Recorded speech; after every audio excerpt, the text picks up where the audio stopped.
भौतिकता और चकाचौंध भरी दुनिया में, भौतिकता और चकाचौंध भरी इस दुनिया की हर एक समस्या को एक समाधान सा मिल गया। जो भी आया तव चरण में, जो भी आया तव चरण में, आत्मानंद में नहा गया। क्या गाऊं गुणगाथा तेरी हे शिवशत गुरुदेव, क्या गाऊं गुणगाथा तेरी हे शिवशत गुरुदेव। आपके रूप में हमें इस युग में प्रत्यक्ष भगवान मिल गए, प्रत्यक्ष भगवान मिल गए। प्यारी गुरुवाणी है, बड़ी ही सुहानी है। अरिहंतानां ओम नमो अरिहंताणां, अरिहंतानां ओम नमो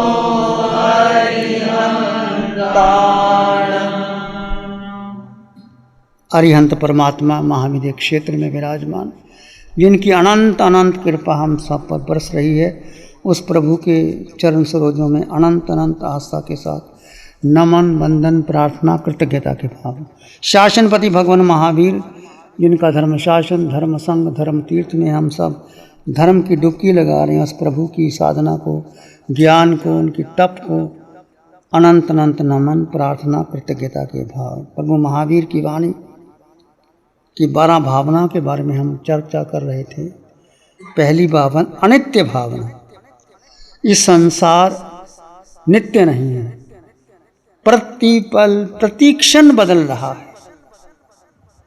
हमें बहुत देर के बाद एहसास होता है, जैसे आप कि नाखून बढ़ गए और नाखून काट दिए, तो काटने के बाद आपको 5 दिन के बाद पता लगता है कि थोड़े नाखून आने लगे, परंतु नहीं, जैसे ही नाखून काटे गए उसी क्षण ये बढ़ने भी शुरू हो गए, उसी क्षण, परंतु हमें उसका एहसास देर से होता है। तो संसार में जो कुछ भी घटित हो रहा है वो प्रतिपल प्रतिक्षण बदल रहा है, अनित्य है, नित्य कुछ भी नहीं है। Change is the law of nature, everything decay, death and destruction of the law of nature। प्रकृति प्रतिपल प्रतिक्षण बदल रही।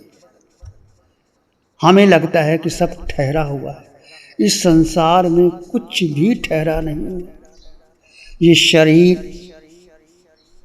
जो आपको आप अपना मानते हो, ये भी प्रतिपल प्रतिक्षण बदल रहा है। इसका एहसास हमें नहीं होता, पर धीरे धीरे होता है। तो अनित्य भावना क्या है? सब कुछ बदल रहा है। कबीर एक बार शमशान में गए तो किसी की लाश को जलते देखा तो कबीर उदास हो गए। तो वहाँ उन्होंने एक रचना की, हाड़ जले जो लाकड़ी, केश जले जो घास, सब तन जलता देख के भया कबीर उदास। एक व्यक्ति को शमशान में ले जाया जा रहा है और उसको घर वालों ने लकड़ी पर लटा दिया, लांबू लगा दिया। तो कबीर देखते हैं कि उनकी जो हड्डियां हैं कैसे जल रही हैं। हाड़ जले जो लाकड़ी, जो हड्डियां मजबूत हड्डियां थी वो लकड़ी की तरह जल रही। केश जले जो घास, जो केश, जिस केश को हम इतना अधिक महत्व देते हैं, केश के लिए बहुत कुछ कहा जाता है। केश जले जो घास, जैसे घास सूखा घास जल जाता है, ऐसे केश जल रहे हैं। सब तन जलता देख के भया कबीर उदास। कबीर कहते ये शरीर है, सारा तन धू धू धू करके जल रहा है। हड्डियाँ जो बहुत मजबूत थी वो लकड़ी की तरह जल रही है, केश घास की तरह जल रहा है। इसमें सार क्या है? कुछ भी नहीं। तो कबीर एक बहुत उच्च कोटि के संत थे। कबीर ने जो लिखा है वो सचमुच एक महावीर की वाणी की तरह लिखा है। कबीर निष्प्रही थे और इतना ही काम करते थे, घर में चुराहे का काम करते थे, पत्नी ताना बाना बुनती थी, राम का ताना राम का बाना, राम ही बुनने वाला राम ही करने वाला। इसका मतलब क्या हुआ कि मैं कुछ करना नहीं रहा। ये ताना और बाना दो होते हैं ना, एक ताना होता है एक बाना होता है। जो बनाते हैं, दरी बनाते हैं या खेस बनाते हैं, तो कहता मेरा कुछ नहीं है, पत्नी भी साथ में है, बेटा भी साथ में है। वो क्या कहता है, राम का ताना और राम का बाना,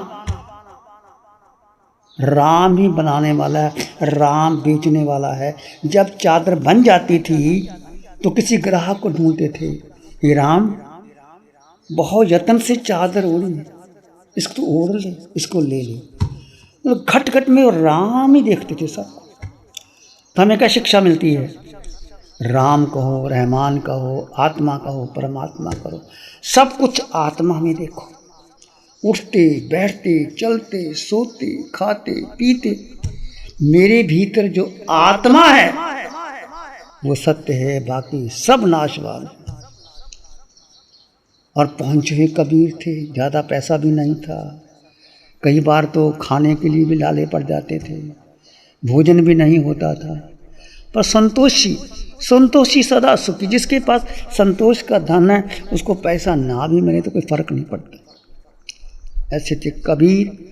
और जाते थे चादर ले करके, और ग्राहक मिल जाता उसको दे देते, पैसा ले आते और काम चला देते।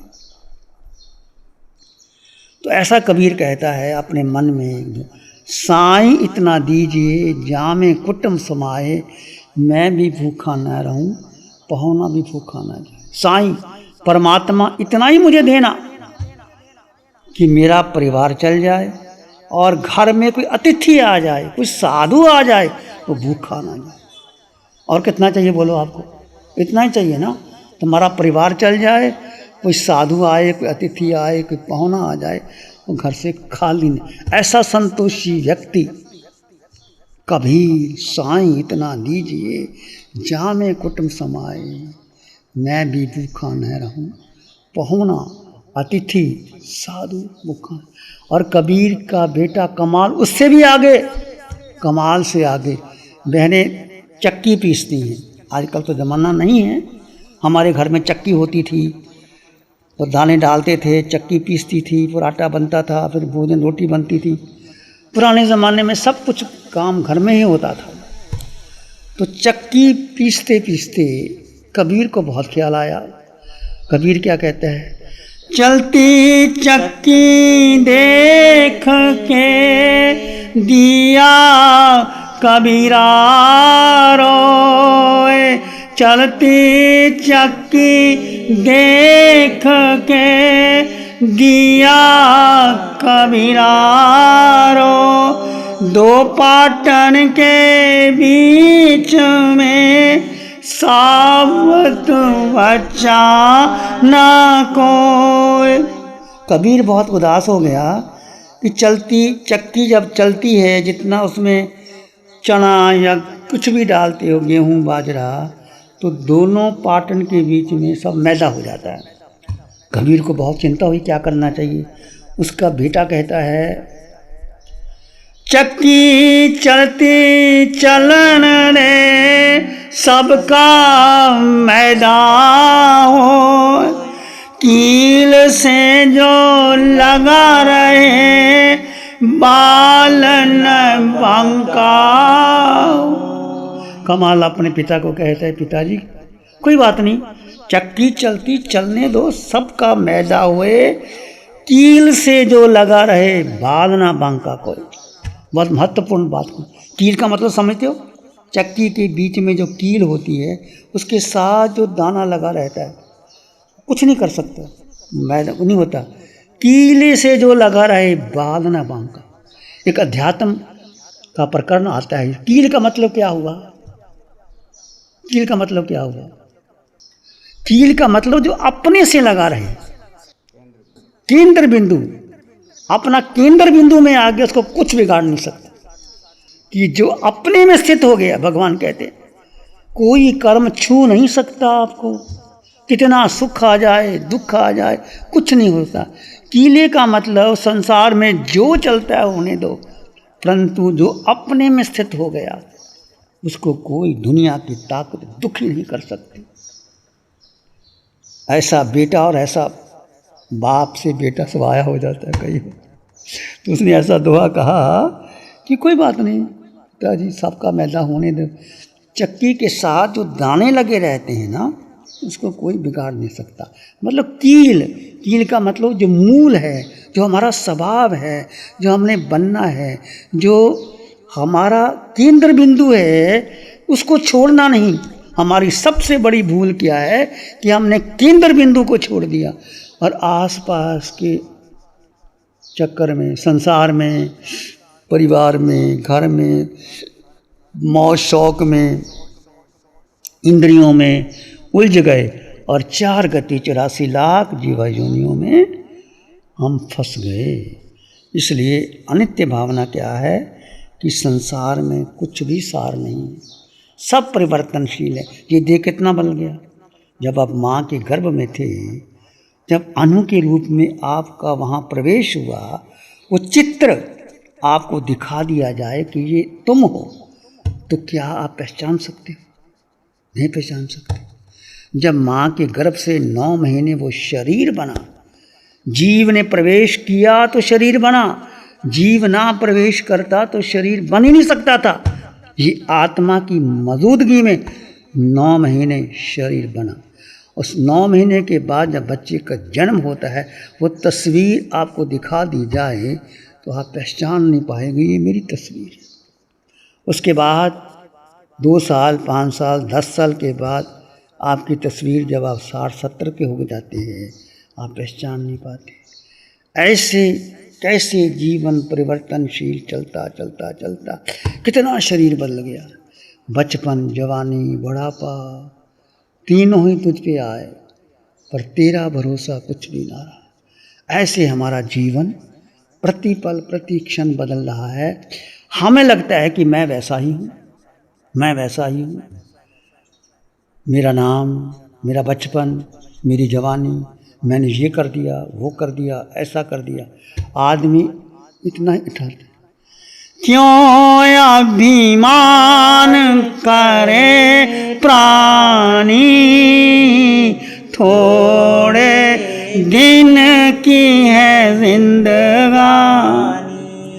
क्यों अभिमान करे प्राणी, थोड़े दिन की है जिंदगानी। जो आता वो जाता है, आता है वो जाता है। फूल खिले मुरझाता है, फूल खिले मुरझाता है। दुनिया है आनी जानी, क्यों अभिमान करे प्राणी। संसार में कुछ भी अभिमान के लायक नहीं। जो चढ़ता है वो गिरता है, जो गिरता है वो चढ़ता है। आज फूल खिला है, कल को मुरझा जाता है। आप देखते हैं प्रतिपल कितने फूल खिलते हैं, वो मिट्टी में मिल जाते हैं, उसको उठा के डस्टबिन में डाल दिया जाता है। वैसे ही संसार का अभिमान करने के लिए, अहंकार करने के लिए, जो ज्ञानी व्यक्ति है वो कभी अहंकार नहीं करता। जो अज्ञानी है, मूढ़ है, अपने पर वो भरोसा रखता है कि मैं जिंदा रहूँगा, वो अहंकार में सारा कुछ नष्ट हो जाता है। प्यारी गुरुवाणी है, बड़ी ही सुहानी है।